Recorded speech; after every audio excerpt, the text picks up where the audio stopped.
हुआ। जैसे ही अष्टांगिक पर्व निष्ठापन को प्राप्त होता है, अगला माह प्रारंभ होता है। इस अगले माह को क्या बोलते हैं मालूम आप लोगों को? अघन बोलते हैं। जानते कि नहीं जानते आप लोग? अघन का अर्थ होता है कि अब तुम ये पर्व मना करके आए हो, अब तुम अघहन बनो। अघ माने होता पाप और हन माने होता नष्ट करना। यानी अब आप इस अनुष्ठान को पूर्ण करने के बाद अब अघहन बनना यानी पापों को नष्ट करने का संकल्प करना, कटिबद्ध होना। आज विदाई की बेला है। देवता लोग भी नंदीश्वर से आज सब लोग आनंद विभोर होते हुए 8 दिन तक वे वहीं बसते हैं और आज के दिन वे वहां अपने अपने स्थान पर चले जाते हैं। और आज के दिन आपकी ये शोभा यात्रा के साथ में पूज्य मुनि श्री भी आपके बीच में उपस्थित हो गए। अब आज आपको उनका श्रवण करना था, लेकिन समयाभाव होने के कारण उनने हमारे लिए ही कह दिया। अब आप लोग कितनी देर सुन सकते हैं ईमानदारी से बताना? श्रीपाल चरित्र सुनना है कि वहां नुक्ती खाने जाना है? क्या है? भगवान की भक्ति जो होती है, भुक्ति मुक्ति दातार, ये भुक्ति भी देती है, मुक्ति भी देती है। और आज आप लोग विधान करने के बाद बाहर निकलेंगे तो नुक्ति भी मिलेगी। आज तो कितने लाभ होते भक्ति करने के। देखो यहां पर अपना ये श्रीपाल चरित्र का प्रसंग चल रहा था। बहुत सारी बातें आज बताना थी, कैसे कैसे क्या क्या कार्य हुआ करता है। इसमें बहुत अच्छी बात की कि जिस समय वो वहां पर अब अपनी माँ से मिलता है श्रीपाल, और माँ कहती है कि बेटा अब तुम्हें अपना जीवन यापन सुखमय अपने देश में करना चाहिए। लेकिन श्रीपाल का तो माथा भड़क गया। क्यों?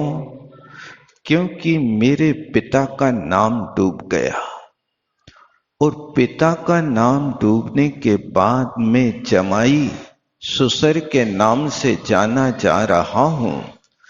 तो उनको ऐसा लगा कि मैं एक राजा का लड़का होकर के भी जो व्यक्ति मामा के नाम से जाना जाए, जो व्यक्ति ससुर के नाम से जाना जाए, उस व्यक्ति का जीवन तो कैसे कपूत की भांति होता है। ऐसे कैसे मेरा जीवन व्यतीत होगा?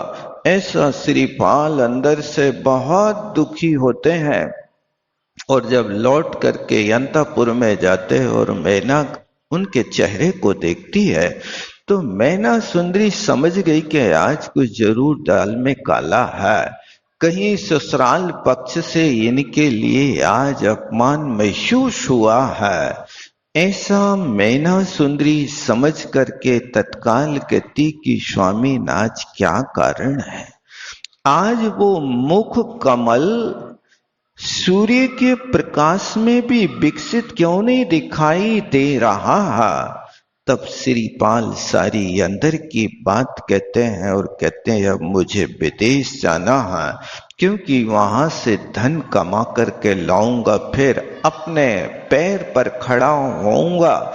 मुझे पसंद नहीं, आज तक मैंने बाप कमाई खाई, अब मुझे आप कमाई करके लाना है। ऐसा श्रीपाल उनके लिए बोलता। मैना घबरा गई और मैना घबराती है, कहती है कि तुम यह क्या कह रहे, यदि तुम्हें यहां नहीं रहना तो आप अपने ससुर साहब से किसी एक गांव लेकर के वहां अपना जीवन यापन करो, लेकिन कहीं बाहर जाने की कोशिश मत करो।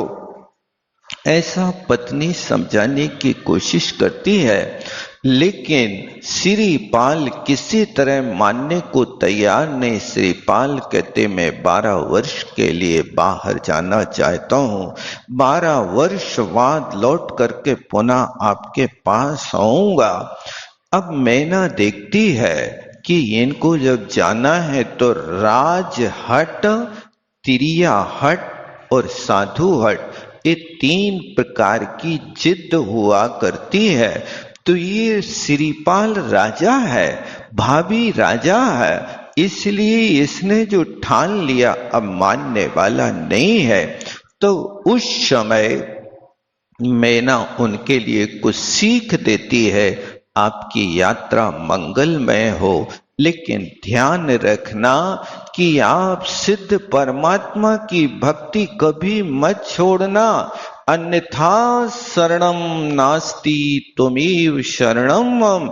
ये भावना हर व्यक्ति के पास हमेशा होना चाहिए, क्योंकि लोक में 4 ही शरण है, अर्हन्ते शरणम पवज्जामि, सिद्धे शरणम पवज्जामि, साहू शरणम पवज्जामि, केवली पन्नतम धम्मम शरणम पवज्जामि। ऐसी भावना के साथ आप कभी भी कहीं भी रहें, लेकिन सिद्धों की शरण को मत भूलना और 4 प्रकार के दान हमेशा देते रहना, क्योंकि दान देने का अर्थ है जैसे आप भविष्य निधि बैंक में जमा करते हैं और वो जरूरत होने पर भंजा लेते हैं, इसी तरह ये धर्म रूपी बैंक में 4 प्रकार का दान रूपी धन को जमा कर देता है, तो प्रभु में उसके साथ आता है। इसलिए दान के क्षेत्र में कभी पीछे नहीं होना चाहिए और खूब खुले दिल से। इसलिए किसी ने लिखा है कि मन में नवधा भक्ति लेकर जो जो दान करेगा, ऊपर वाला तेरा खजाना रातों रात भरेगा। ये भक्ति के माध्यम से ऐसी मैना सुंदरी ने कहा, तुम 4 प्रकार के दान में कभी पीछे मत रहना और कर्तव्य का पालन करना, क्योंकि कर्तव्य का पालन किए बिना कार्य की सफलता नहीं हुआ करती है। और व्यक्ति की आंखों को पढ़ने की कोशिश करना, ये आंखें ही व्यक्ति के कर्तव्य की और व्यक्ति के कृतत्व की विषय सूची हुआ करती है। मैना सुंदरी कहती है, देखो ध्यान रखना, मैंने तो गुरु चरणों में रहकर के शास्त्रों का अध्ययन किया है और गुरु चरणों में मुझे ये बात सीखने को मिली है कि किसकी आंखों में क्या बसता है। ध्यान देना। तो मैना सुंदरी कहती है, मां की आंखों में ममता बसती है। ध्यान देना, देखो क्या सीख दे रही है वो। क्या? मां की आंखों में ममता बसती है और पिता की आंखों में फर्ज बसता है। पिता की आंखें जो होती वो सोचता है मेरा फर्ज क्या है। पिता की आंखों में फर्ज होता है और पत्नी की आंखों में कर्तव्य होता है। मेरा कर्तव्य क्या है, वही आदर्श महिला कही जाती है, जो पतित लोगों को ऊपर उठा देती है, उसका नाम पत्नी होती है। इसलिए आदर्श महिला का कर्तव्य ये उसकी आंखों में कर्तव्य बसता है। भाई की आंखों में प्यार बसता है, बहन की आंखों में दुलार बसता है, अमीर की आंखों में अहंकार बसता है और गरीब की आंखों में दीनता बसती है और मित्र की आंखों में सहयोग बसता है और दुश्मन की आंखों में बदला बसता है कि मैं कब इससे बदला ले लूं, ऐसी उसकी आंखों में होता। और सज्जन की आंखों में दया बसती है और शिष्य की आंखों में आदर बसता है और गुरु की आंखों में सर्वे भवन्तु सुखिना सर्वे सन्तु निरामया। ये मैना सुंदरी सीख देती है, ये अपन को भी सीखना है कि किसकी आंखों में क्या बसता है। उन आंखों में से ही आप सब कुछ पढ़ सकते हो। ये प्रत्येक व्यक्ति का कर्तव्य है। माँ की आंखों में ममता होती, वो हमेशा अपनी संतान को सुखी देखना चाहती है। हर व्यक्ति को दो चीजें अपनी कैसी भी हो प्राणों से प्यारी होती हैं। प्रत्येक व्यक्ति को अपनी संतान और अपनी अकल सबसे अच्छी लगती है। आपका बेटा कैसा भी हो, खुरापाती हो, काला हो, लूला हो, लंगड़ा हो, अंधा हो, लेकिन माँ के लिए तो राजा बेटा है। हमारा तो ये राजा बेटा है। ये माँ की ममता हुआ करती है।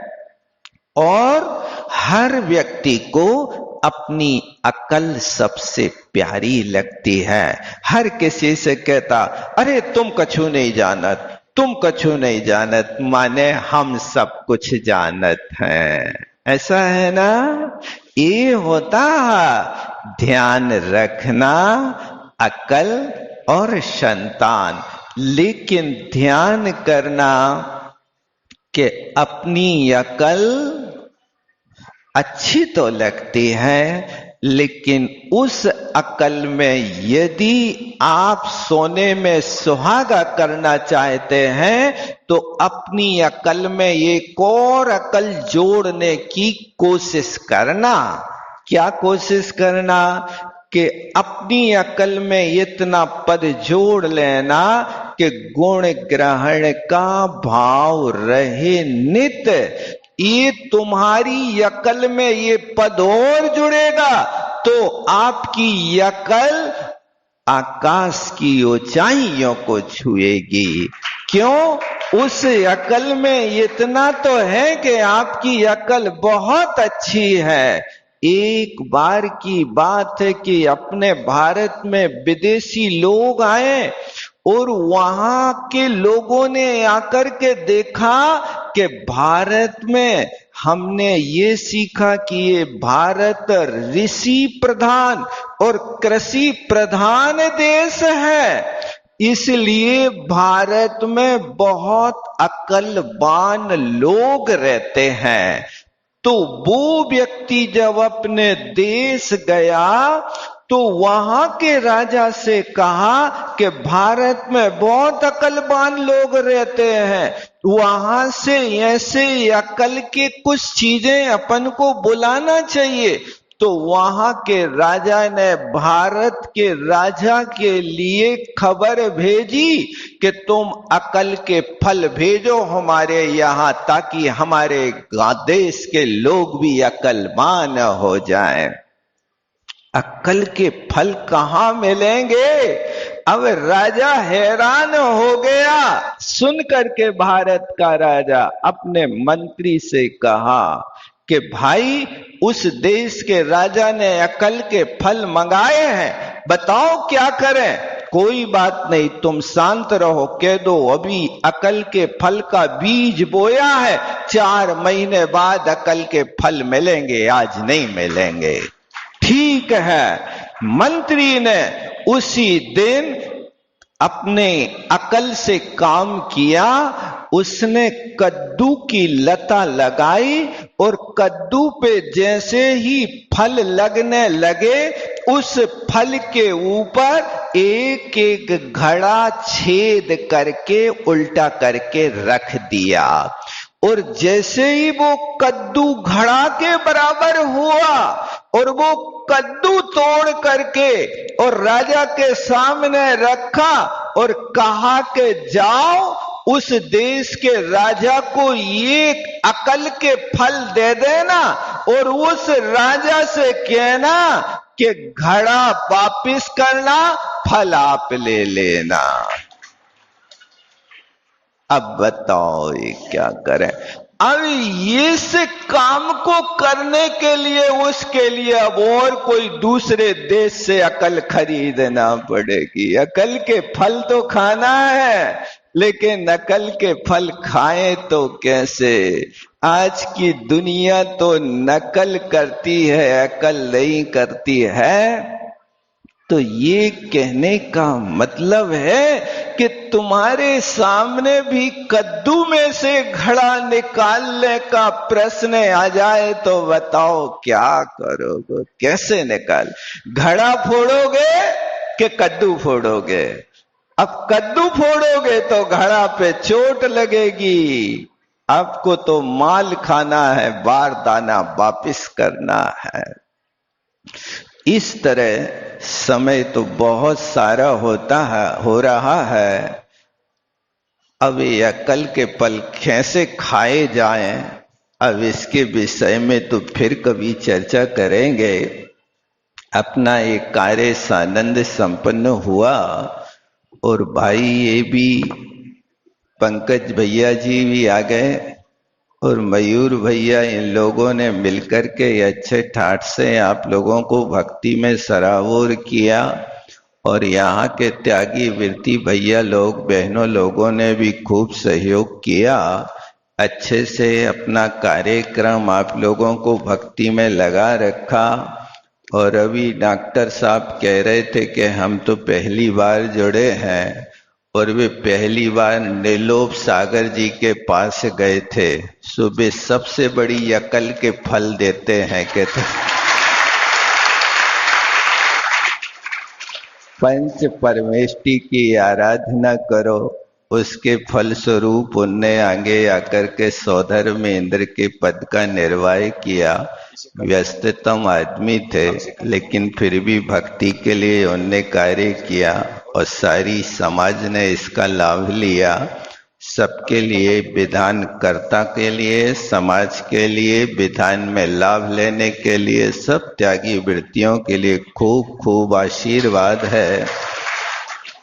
और ये नया नया संगीतकार भी आप लोगों के बीच में आकर के, नया लेकिन फिर भी सबके लिए भक्त कहता रहा, तेरे दीवाने आए हैं, दीवाने आए हैं। जब ये पढ़ता है तो बूढ़े बूढ़े लोगों के भी पैर थिरकने लगते हैं। सबके लिए खूब खूब आशीर्वाद। बोलो आचार्य गुरु और विद्यासागर जी महामुनि महाराज की जय। जल्दी से अभिषेक करता आ जाए, 4 अभिषेक करता जल्दी पहुंचे। महाराज से छोटी सी शांति अपने मुखाबिन से करेंगे। जावाणी के ज्ञान ते पूजे लोकालो, सोवाणी मस्तक नो सदा दे तुंडो, हे जिनवाणी भारती तो ही जब दिन जो तेरे शरणागत सो पावे सुख चैन।